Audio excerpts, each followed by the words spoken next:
कभी आपने गौर किया कि शादी ब्याह और दीगर तकरीबात में अब भी पाकिस्तान, भारत और अरब ममालिक समेत दुनिया के कई ममालिक में मर्दों को खाना पहले और ख़वातीन को बाद में दिया जाता है। इसके साथ भारत और पाकिस्तान में ख़वातीन को खाना बाद में देने की आखिर दिलचस्प वजह क्या है, तो चलें इसकी दिलचस्प तारीख बताते हैं। शादी ब्याह या दीगर तकरीबात में मर्दों को पहले खाना देने की रिवायत मगरब में काफी पुरानी है। तारीखी एतबार से मर्दों को घर का सरबराह समझा जाता था। कदीम दौर में मर्द शिकार, खेती बाड़ी, माहीगिरी के अलावा दीगर मेहनत तलब काम करते थे, जबकि ख़वातीन घरों पर रहते हुए अपना काम निपटाती थीं। ऐसे मर्दों के घर वापस आने पर तैयार खाना पहले मर्दों को दिया जाता था और फिर यही तरीकाकार सोसाइटी में राइज भी हो गया। मर्दों को खाना पहले देकर एक खास रुतबा भी दिया जाता था। इस तरह मर्दों को समाजी तौर पर कई दीगर जगहों पर भी और तकरीबात में भी बरतर समझा जाता था और ऐसे में इन्हें खाने के वक्त भी अहमियत दी जाती थी। इसके साथ साथ मर्दों को घरों में फैसला साज होने की वजह से भी खाना पहले देना एक तरह की इज्जत अफजाई समझी जाती थी। विक्टोरियन ईरा में इस चीज को मुकम्मल तौर पर नाफिज किया गया, जिसमें सबसे अहम ये भी होता था कि खवातीन मर्दों के बाद ही खाएं। लेकिन फिर इक्वल राइट्स की मूवमेंट्स यानी कि इक्वालिटी मूवमेंट जब खवातीन की चली तो मर्द और खवातीन को मगरबी मुआशरे में बराबर समझा जाने लगा। मगरब में ये रवायत दम तोड़ती गई और खवातीन और मर्द दोनों को तकरीबात में एक ही वक्त में खाना दिया जाने लगा। यही तरीकाकार शादियों में भी लागू होना शुरू हुआ। लेकिन मुसलमान ममालिक में आज भी कई जगहों पर तकरीबात में मर्दों को खाना पहले दिया जाता है। बरसगीर में भी ये सिलसिला चलता रहा है और कई जगहों पर आज भी दिखाई देता है। पाकिस्तान, भारत समेत कई इलाकों में शादी ब्याह की तकरीबात में खवातीन को बाद में खाना देने के बारे में ये भी कहा जाता है कि खवातीन को दिए जाने वाले खाने के दौरान खाना ज्यादा जाया होता है। इसकी वजह ये भी बताई जाती है कि खवातीन के साथ अक्सर बच्चे भी होते हैं और बच्चों के साथ मशगूल रहने और उनको ज्यादा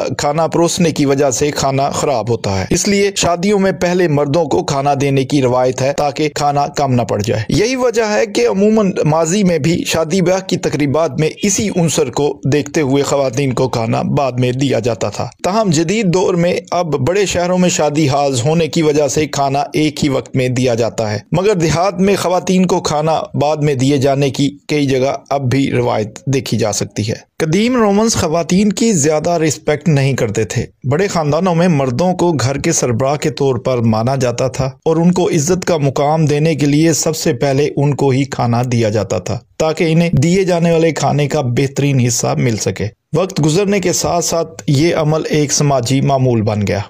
सब कॉन्टिनेंट में भी यही अमल लागू रहा है और आज भी बहुत से खानदानों में मिलकर खाना तो खाया जाता है, मगर ज्यादातर तवज्जो इस बात पर दी जाती है कि घर में मौजूद मर्दों को खाना पहले दिया जाए। लेकिन जूं जूं वक्त गुजरता जा रहा है, मसरूफियात बढ़ती जा रही हैं, तो वो इलाके जहां ये रवायात अभी कायम है वहां भी कम होती जा रही हैं, क्योंकि अब खाना खाने के लिए सबके औकात कार ही बदल गए।